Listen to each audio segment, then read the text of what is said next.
Keith in Cochrane, Alberta. Go ahead, please.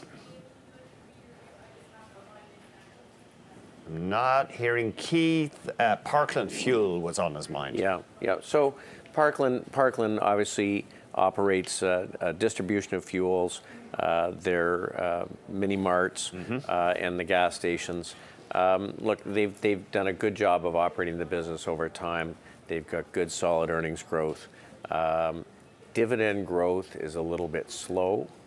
I would prefer something with higher dividend growth in the space. I would lean more towards Couche-Tard, which we own, and Couche-Tard obviously more on the mini mart side, but in the same space, has had very rapid dividend growth and has done a good job of acquiring and growing. So, given a choice, I would steer you more towards Couche-Tard than Parkland Fuel. Okay, Remy in Sioux Lookout, Ontario. Go ahead, please.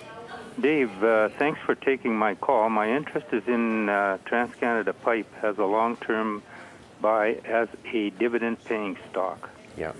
So look, Remy, as you know, the whole energy space was tough last year. It doesn't matter whether it was infrastructure producers, service companies, doesn't matter. TransCanada Pipe has been rising on a relative basis versus the market since September. Oh. So it outperformed clearly in the last little while and has performed well through the recovery. So more along the lines of what's happened with Enbridge. So I think we can put it sort of in the same camp.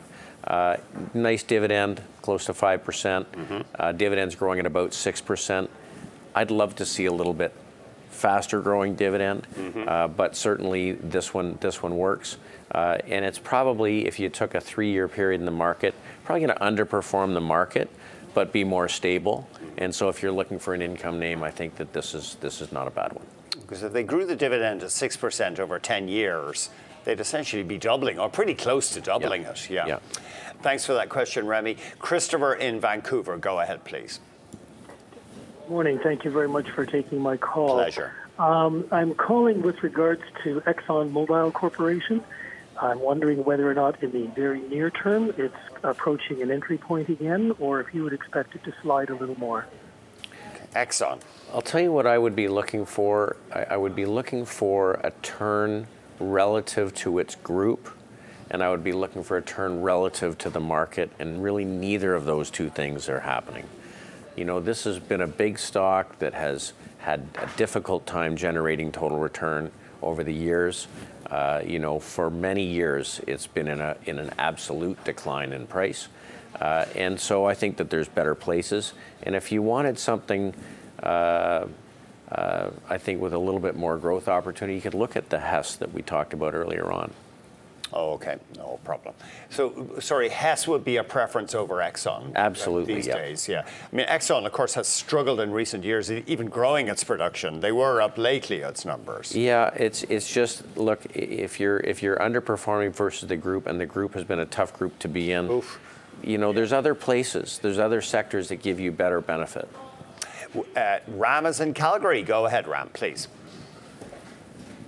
Could you kindly give some opinion about XTO Logistics? And this logistics sector seems to be a very solid investment area. Would there be any other better company? Thank you very much for your thoughts, sir. XTO Logistics. Yeah, so, you know, certainly XPO in the last little while has had a tough go, right? The stock's down from 120 to 60. I'm not big on bottom fishing. It's got a relative strength versus the S&P of about 6, meaning beaten only 6% of stocks over the course of the last year. I do like the transports. I like the rails more particularly.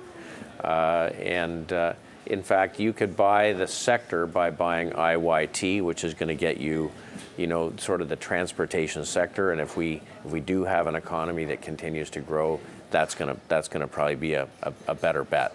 So I would look at maybe a railroad like a CN Rail, because as we go along, very strong competitors versus the trucking. We're going to be back with David Burrows of Barometer Capital Management. He's answering your questions on North American large caps. The number 1-855-326-6266.